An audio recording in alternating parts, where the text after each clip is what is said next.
কাকের মুখে রটল খবর, বনের রাজা বাঘ মরেছে। জন্তুরা সব একে একে মরা বাঘকে এলো দেখে।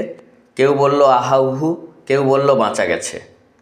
কদিন পরে বলল সবাই, বাঘ মরেছে, বনের একটা রাজা তো চাই। কে তাহলে রাজা হবে? শিয়াল তখন চুপি চুপি মাথায় দিয়ে গাধার টুপি লাফিয়ে উঠে সিংহাসনে ডাকলো হুক্কা হুয়া রবে। বলল যে সেই রাজা হবে। ভালুক বলল, এই বেয়াদব, ওখান থেকে নাম এখনই। রাজা হব ফের যদি তোর মুখে শুনি। একটি চরে অক্কা পাবি, হুক্কা হুয়া ভুলে যাবি। বাঘ নেই তো ভালুক আছি, বাঘের পরে আমার দাবি। নেকড়ে বলল, ভালোই আছো, করবে তুমি ভালুক নাচো। সিংহাসনে বসে আবার ভাবছো তুমি রাজা হবে।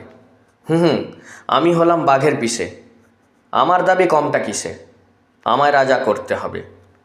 হায়না বলল, হাসাস নিয়ার, পিসেই কোথায় ঠিক নেই তার, এলেন উনি পিসে মশাই।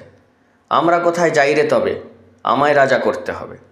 বানর বলল, ওরে হায়না, জুড়ে দিলি তুইও বায়না, জানিস তো কেউ তোকে চায় না।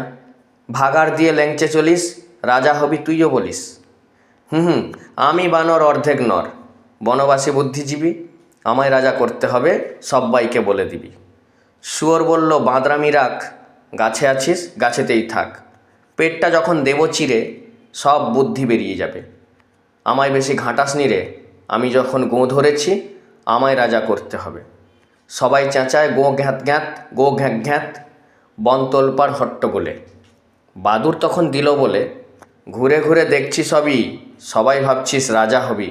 হুম, শেয়ালকে আর দেখছিস কেউ, শুনতে পাচ্ছিস ডাকছে যে ফেউ, আরেকজন যে এসে গেছে, এই জওয়ান ইয়া থাবা। কেউ বলল ওরে বাবা, কেউ বলল পালা পালা, কেউ বলল আন ফুলের মালা। এসে গেছে রাজামশাই, সিংহাসনে এনে বসাই, আমাদের তো রাজা সাজা, বাঘই হলো আসল রাজা।